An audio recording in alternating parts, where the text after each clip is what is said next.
اور جس دن وہ سب جن و انس کو جمع کرے گا اور فرمائے گا کہ اے گروہ جنات، تم نے انسانوں سے بہت فائدے حاصل کیے، تو جو انسانوں میں ان کے دوست ہوں گے وہ کہیں گے کہ پروردگار، ہم ایک دوسرے سے فائدے حاصل کرتے رہے اور آخر اس وقت کو پہنچ گئے جو تو نے ہمارے لیے مقرر کیا تھا۔ اللہ فرمائے گا اب تمہارا ٹھکانہ دوزخ ہے، ہمیشہ اس میں جلتے رہو گے مگر جو اللہ چاہے، بے شک تمہارا پروردگار دانا ہے، خبردار ہے۔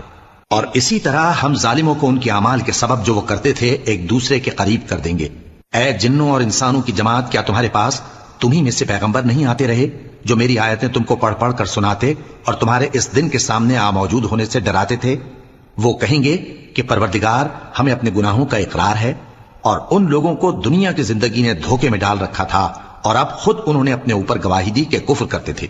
اے نبی، یہ جو پیغمبر آتے رہے اور کتابیں نازل ہوتی رہیں تو اس لیے کہ تمہارا پروردگار ایسا نہیں کہ بستیوں کو ظلم سے ہلاک کر دے اور وہاں کے رہنے والوں کو کچھ بھی خبر نہ ہو، اور سب لوگوں کے بلحاظ اعمال درجے مقرر ہیں، اور جو کام یہ لوگ کرتے ہیں اللہ ان سے بے خبر نہیں۔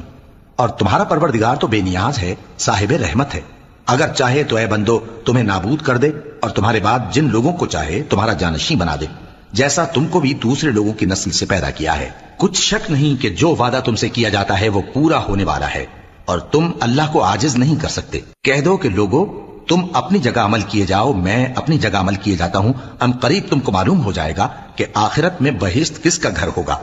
کچھ شک نہیں کہ مشرک کامیاب نہیں ہوں گے۔ اور یہ لوگ اللہ ہی کی پیدا کی ہوئی چیزوں یعنی کھیتی اور مویشیوں میں اللہ کا بھی ایک حصہ مقرر کرتے ہیں، اور اپنے خیال باطل سے کہتے ہیں کہ یہ حصہ تو اللہ کا اور یہ ہمارے شریکوں یعنی بتوں کا۔ تو جو حصہ ان کے شریکوں کا ہوتا ہے وہ تو اللہ کی طرف نہیں جا سکتا، اور جو حصہ اللہ کا ہوتا ہے وہ ان کے شریکوں کی طرف جا سکتا ہے۔ کیا برا حکم لگاتے ہیں؟ اسی طرح بہت سے مشرکوں کو ان کے شریکوں یعنی شیطانوں نے ان کے بچوں کو جان سے مار ڈالنا اچھا کر دکھایا ہے تاکہ انہیں ہلاکت میں ڈال دیں اور ان کے دین کو ان پر خلط ملط کر دیں، اور اگر اللہ چاہتا تو وہ ایسا نہ کرتے۔